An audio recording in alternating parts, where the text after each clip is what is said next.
reka dushimire Mana yo yaduhuje ikemera ko tubumwe muri ubu buzima, ikanaduha imigisha y'uburyo bwinshi, ikadushoboza tukihanganirana birenze ubwenge bwacu, ntacyo twakwitura. Jehova w'ibihe byose himbazwe iteka ryose, birakwiye ko tugushimira Yesu umukiza wacu, nta na kimwe twabona twakugereranya nacyo. Waduhinduriye ubuzima utugira umuntu umwe, bivuye ku mutima data tuzahora tugushima. Birakwiye ko tugushimira Yesu umukiza wacu, nta na kimwe twabona twakugereranya nacyo. Waduhinduriye ubuzima utugira umuntu umwe, bivuye ku mutima data tuzahora tugushima.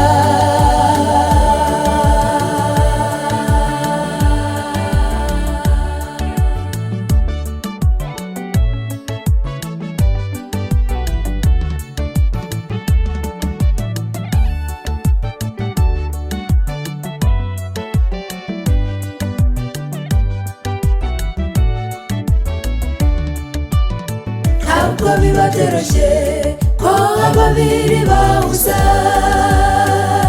ibikorwa byabo bikaba nk'iby'umuntu umwe, kuko akenshi usanga buri wese amenya ibye, bisa n'abari bafitanye bakayihindanganya, buri wese agashinja ibyaha mugenzi we, imigisha iva mu ijuru bakayihagarika. Birakwiye ko tugushimira Yesu umukiza wacu, nta na kimwe twabona twakugereranya nacyo. Waduhinduriye ubuzima utugira umuntu umwe, bivuye ku mutima data tuzahora tugushima.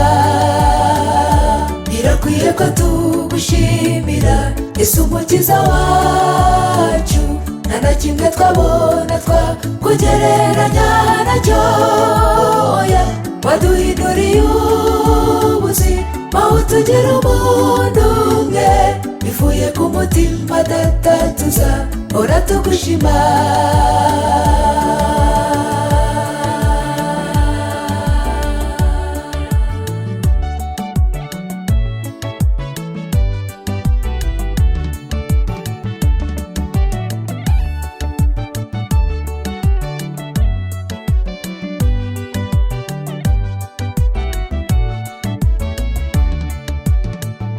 Muvandimwe unyumva, dore inama nziza,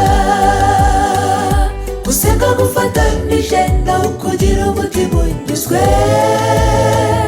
bizana inyungu nyinshi, urugo rugakomera. Kandi niyo byacitse nimwicare mujye inama, buri wese asengere ko ikibazo gikemuka. Nyamuna mumenye yuko urugo ari ijuru rito. Birakwiye ko tugushimira Yesu umukiza wacu, nta na kimwe twabona twakugereranya nacyo. Waduhinduriye ubuzima utugira umuntu umwe, bivuye ku mutima data tuzahora tugushima. Birakwiye ko tugushimira Yesu umukiza wacu, nta na kimwe twabona twakugereranya nacyo.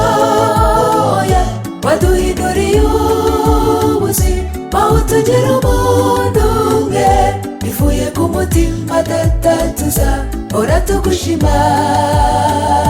Waduhinduriye ubuzima utugira umuntu umwe, bivuye ku mutima data tuzahora tugushima. Waduhinduriye ubuzima utugira umuntu umwe, bivuye ku mutima data tuzahora tugushima.